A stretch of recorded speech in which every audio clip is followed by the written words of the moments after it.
Esse é o Ancapso e nós vamos falar agora do Malafaia nas conversas com o Bolsonaro, tá? Há um contexto importante nessa história aí. Vocês sabem, teve algumas falas vazadas do Malafaia e coisa e tal, mas lembra sempre que esses vazamentos que aconteceram do celular do Bolsonaro são vazamentos altamente direcionados, tá?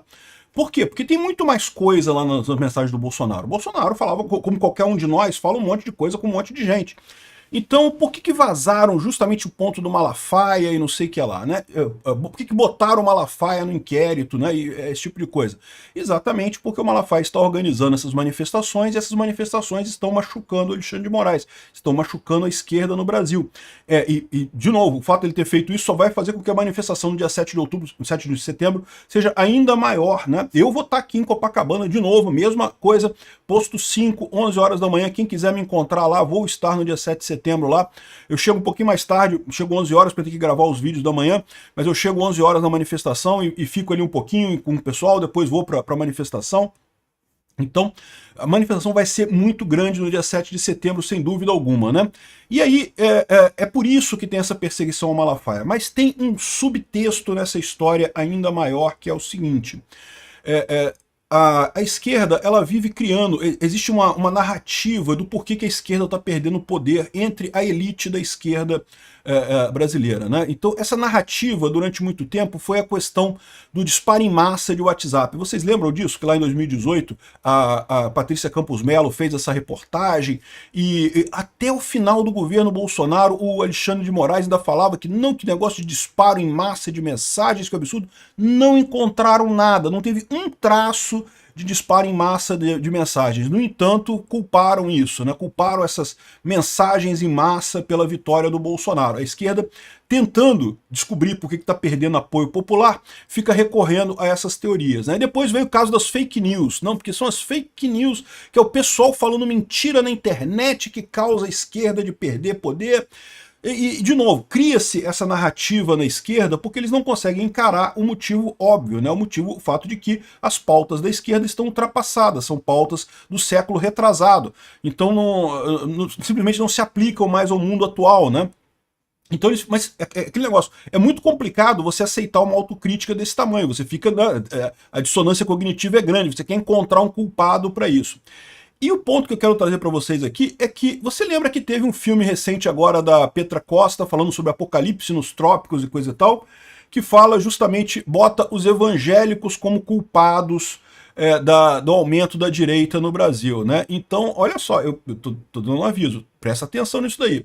O que pode estar acontecendo nessa história é a esquerda, ou a elitezinha lá da esquerda, o pessoal lá pensante da esquerda, mudou o discurso, porque já percebeu que fake news não faz diferença, é aquilo que eu falo para vocês, fake news é ruído, não direciona nem para um lado nem para o outro, é uma coisa ruim, é verdade, ninguém gosta de notícia falsa, mas não muda para um lado nem muda para o outro, é só ruído de comunicação, então não é fake news que é o problema da esquerda, então já estão vindo com uma outra justificativa que seria os evangélicos. Os evangélicos são um problema para a esquerda no Brasil, é o que está fazendo a esquerda perder força no Brasil. De novo, estão errados de novo, não tem nada a ver com uma coisa com a outra.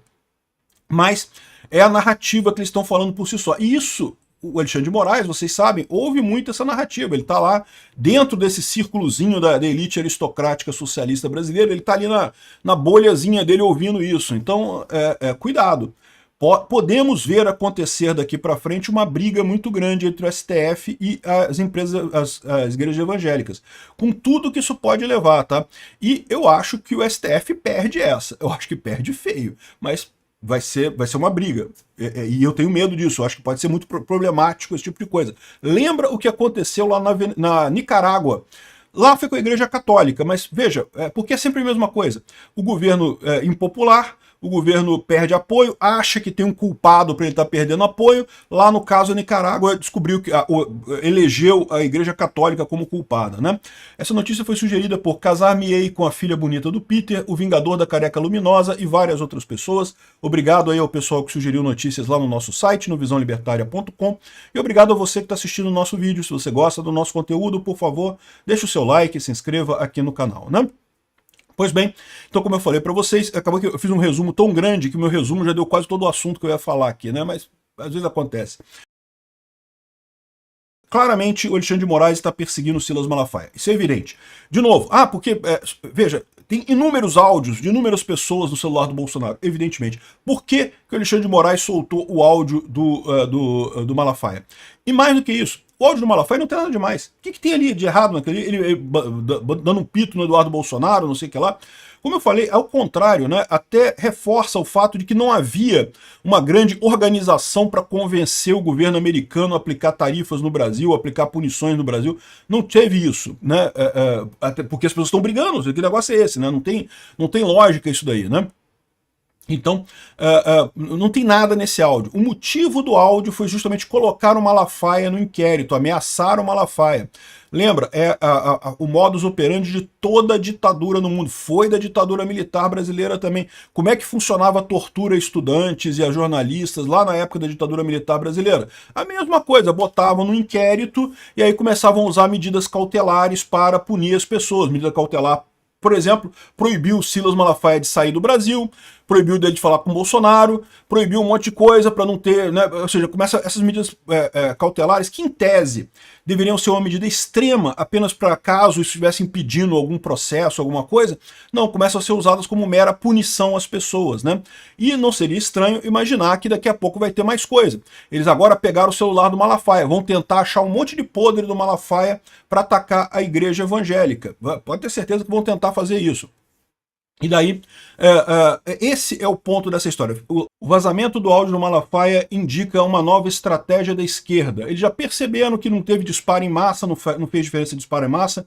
Fake news, eles já perceberam que não faz diferença também, que no final das contas a internet não é essa coisa toda que eles imaginam, não tem essa grande conspiração de fake news e coisa e tal, mas a esquerda continua perdendo poder, e vai continuar perdendo poder. Como eu falei para vocês, né? Eles fazem esse negócio de censura na internet, PL, não sei o que lá da internet, e no final das contas continuam perdendo apoio popular, continuam diminuindo o apoio popular da esquerda. Eles têm que achar um culpado novo, né? E agora parece que o culpado novo que eles estão querendo botar é justamente os evangélicos. Eu fico muito preocupado com isso, tá? Porque pode ter certeza, se isso daqui for de fato a justificativa que o Alexandre de Moraes está colocando para esse tipo de, para essa perseguição ao Malafaia, isso vai ser o começo de uma coisa muito grande. Vão procurar a mensagem do celular do Malafaia, vão implicar um monte de outros pastores, vão tentar atacar a igreja evangélica, você pode ter certeza. Isso vai ser uma coisa complicada para o STF. Isso é um buraco muito mais complicado para o STF do que ele imagina. Ele acha que está tratando com uma organização normal, uma organização voluntária normal. A igreja é muito mais do que isso. A igreja dá suporte espiritual para as pessoas, dá suporte moral para as pessoas, orienta as pessoas. Então, assim, você tem uma grande massa brasileira que gosta das igrejas, que vê bem as igrejas. Então, eu acho que o STF vai se ferrar nessa história. Mas já há algum tempo que essa elite aristocrática socialista de Brasília tem essa justificativa de que o culpado são os evangélicos, né? E aqui, ó, Lula desiste de tentar apoio dos evangélicos após aumento de rejeição e preocupa aliados. O Lula tentou durante muito tempo conquistar o apoio dos evangélicos e não conseguiu. E por que não consegue conquistar o apoio dos evangélicos? Como eu já expliquei para vocês, porque os evangélicos são muito mais religiosos do que os católicos na média. Eu sei, tem católicos extremamente religiosos. Não estou dizendo que não exista católicos muito religiosos, que vão à igreja, que fazem a coisa toda, mas olha só, eu sou de uma família católica, tá? E eu vi como é que é na minha casa. E a gente ia para a igreja para batizado, casamento e funeral de vez em quando, e só. E fora isso, não ia à igreja. Então, os evangélicos costumam ser muito mais próximos da igreja, costumam ser muito mais ligados na igreja, né? E essa é a questão toda que o pessoal não percebe que está enfrentando aqui no Brasil. Embora os católicos ainda sejam a maioria no Brasil, os evangélicos são muito mais aguerridos. Tem uma ligação muito mais densa com a igreja. Pelo menos eu que estou de fora dessa coisa toda, vejo a coisa desta forma, tá? E, de novo, isso pode causar problemas. Por quê? Porque lembra o que aconteceu com o amigo do Lula, o Ortega lá na Nicarágua. Ele tem o mesmo problema. Ele começou a perder apoio lá na Nicarágua, as pessoas não gostam mais dele. Por quê? Porque ele é um governante de merda. Porque ele é um socialista. Todo socialista acha que vai resolver os problemas do país com ordem direta, com lei, com estrutura e coisa e tal. E não é, isso não resolve problema nenhum de país nenhum. Leis só atrapalham. Planejamento central só dificulta a economia. Isso fatalmente leva a problemas na economia, a problemas na vida do povo. O povo não gosta do governo centralizado, do governo esquerdista, porque ele não funciona, porque ele promete muita coisa, diz que vai cuidar dos pobres, diz que vai resolver isso, vai resolver aquilo, e não resolve problema nenhum, só piora a situação. Só resolve o problema do esquerdista. O esquerdista, o problema dele foi totalmente resolvido, bolso cheio de dinheiro. Agora, o resto da população só se ferra nessa história. Só que aí o esquerdista fica nessa, ele tem que achar um culpado. Quem é que tá... Por que eu estou perdendo força? Por que a população não gosta mais de mim?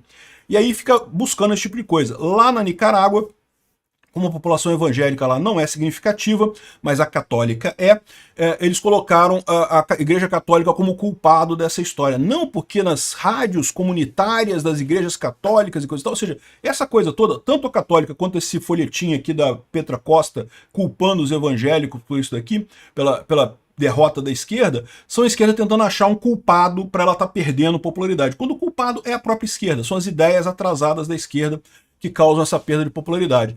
E, ou seja, você juntar esse ataque ao Malafaia aqui, o Lula que está desistindo de apoio dos evangélicos, e essa justificativa de que os evangélicos são culpados pela derrota da esquerda no Brasil, olha, se prepara, a gente pode estar muito perto de ver justamente uma perseguição aqui no Brasil aos evangélicos, como está acontecendo na Nicarágua contra os católicos, tá? E eu te digo uma coisa, isso não vai ser bonito de se ver, não, vai ser ruim. Vai ter denúncia muito feia para cima do Malafaia, para cima de outros líderes evangélicos aqui no Brasil, mas eu tenho certeza de uma coisa, o STF vai se ferrar nessa. Eles estão achando que vão conseguir dessa forma destruir as igrejas evangélicas e assim voltar a ter o amor do povo brasileiro. É a mesma coisa com as fake news e com o disparo em massa. Mesmo que eles consigam o intuito, não acho que vão conseguir, mas mesmo que eles consigam, eles vão perceber que não adianta. O problema da esquerda são as ideias atrasadas. Obrigado por assistir o vídeo até o final. Além de curtir, compartilhar e se inscrever no canal, considere se tornar patrocinador com valores a partir de R$ 1,99. Clique no botão Seja Membro abaixo para saber as condições e vantagens de patrocinar o canal. Mais informações sobre o nosso projeto, visite nossos sites indicados na tela.